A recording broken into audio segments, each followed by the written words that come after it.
kumpul-kumpul? Itu loh, kita lagi ngebahas pelajaran yang kemarin ibu jelasin itu.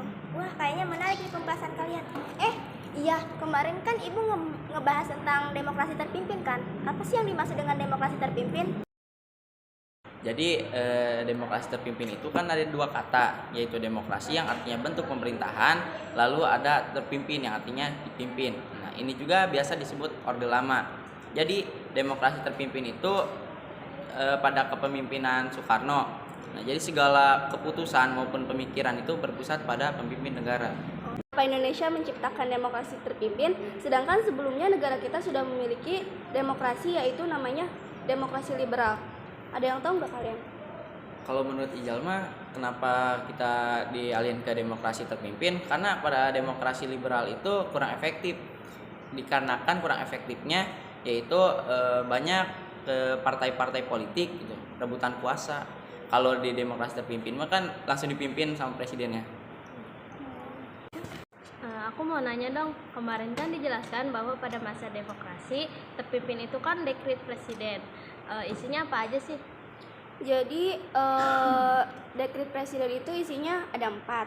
Yang pertama, pembukaan konstituante. Yang kedua, tidak berlakunya Undang-Undang Dasar tahun 1950. Yang ketiga, berlakunya Undang-Undang Dasar 1945. Dan yang keempat itu pembentukan MPRS dan DPAS. Itu aja. Oh, terus politik pasca keluarnya dekret presiden itu apa aja? Terus cara penegakannya gimana sih?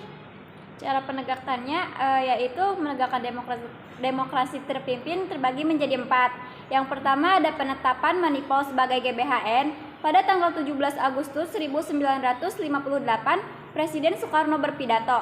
Pidatonya diberi judul Pertemuan Kembali Revolusi Kita. Pidato tersebut merupakan penjelasan dan pertanggungjawaban atas Dekret 5 Juli 1959 dan merupakan kebijakan Presiden Soekarno pada umumnya dalam mencanangkan sistem demokrasi terpimpin.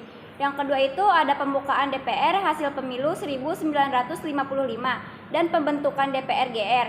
Dalam masa perkembangan demokrasi DPR, hasil pemilu dibubarkan oleh Presiden Soekarno dan Presiden Soekarno membentuk DPR GR atau DPR gotong royong. Yang ketiga itu ada pembentukan Front Nasional. Front Nasional merupakan sebuah organisasi massa yang memperjuangkan cita-cita proklamasi dan cita-cita yang terkandung dalam Undang-Undang Dasar 1945. Front Nasional dipimpin langsung oleh Presiden Soekarno. Tugas Front Nasional yaitu menyelesaikan revolusi nasional, melaksanakan pembangunan dan mengembalikan Irian Barat dan Ibu Pertiwi. Yang keempat ada Musyawarah Pembantu Pimpinan Revolusi. MPPR merupakan Badan Pembantu Pimpinan Revolusi atau BPR dalam mengambil kebijakan khusus dan darurat untuk menyelesaikan revolusi. Politik pasca keluarnya Dekret Presiden 5 Juli 1955 menetapkan pembentukan alat-alat kelengkapan ketenagaraan. Yang pertama ada pembentukan Kabinet Kerja. Kabinet Kerja ini dinamakan Triprograma dan Triprograma ini ada 3. Yang pertama ada perbaikan sandang pangan, yang kedua ada keamanan dalam negeri, yang ketiga ada pembebasan Irian Barat, yang kedua pembentukan MPRS. MPRS ini bertugas pada garis-garis besar haluan negara atau GPHM. Yang ketiga ada pembentukan DPAS. DPAS adalah memberi jawaban atas pertanyaan presiden dan mengusulkan kepada pemerintahan. Yang keempat ada hasil pemilu 1955.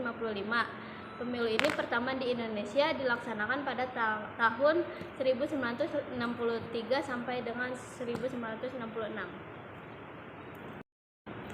Selanjutnya ada peta kekuatan politik nasional. Yang pertama itu ada Presiden Soekarno, yang kedua ada Partai Komunis Indonesia, yang ketiga ada TNI AD.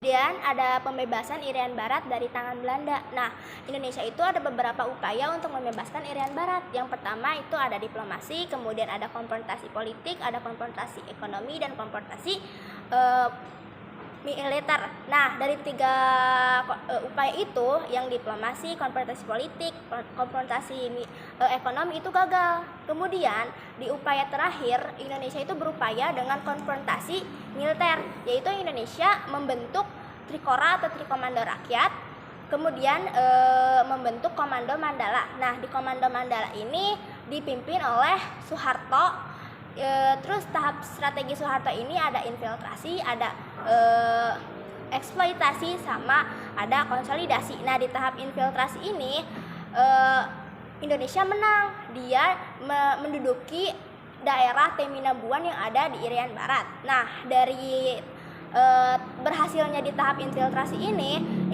Belanda itu kayak terpaksa untuk mengajukan kayak perundingan dengan Indonesia di sidang PBB.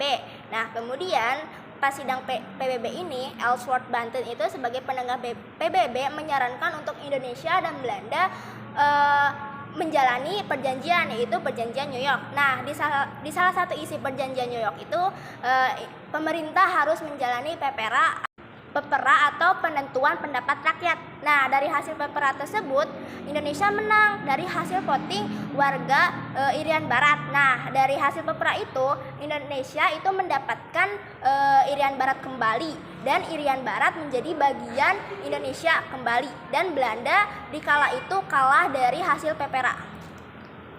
Kemudian ada juga konfrontasi Indonesia dengan Malaysia. Konfrontasi Indonesia dengan Malaysia adalah sebuah peristiwa perang yang mengenai persengketaan wilayah Sabak dan Sarawak yang terjadi pada tahun 1963 sampai 1966. Di seiring perubahan politik menjadi demokrasi terpimpin ini, kebijakan ekonomi pun menjadi ekonomi terpimpin. Nah, langkah yang ditempuh pemerintah itu yang pertama itu pembentukan Deparnas. Deparnas itu dibentuknya oleh Undang-Undang Nomor 80 tahun 1958 yang disahkan Jakarta pada tanggal 23 Oktober tahun 1958. Lalu ada penurunan nilai mata uang atau evaluasi. Jadi penurunannya ini contohnya dari Rp1.000 menjadi Rp100, dari Rp100 menjadi Rp10. Nah, itu tujuannya itu untuk membendung tingkat inflasi yang tinggi di Indonesia.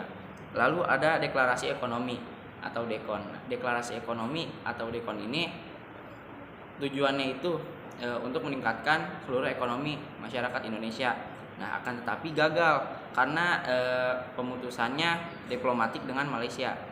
Lalu yang keempat ada peningkatan perdagangan dan pengkreditan luar negeri dan peleburan bank. Nah, jadi kesimpulan di materi demokrasi terpimpin ini adalah bahwa periode ini merupakan zaman otoritarian di mana kekuasaan terpusat pada Presiden Soekarno.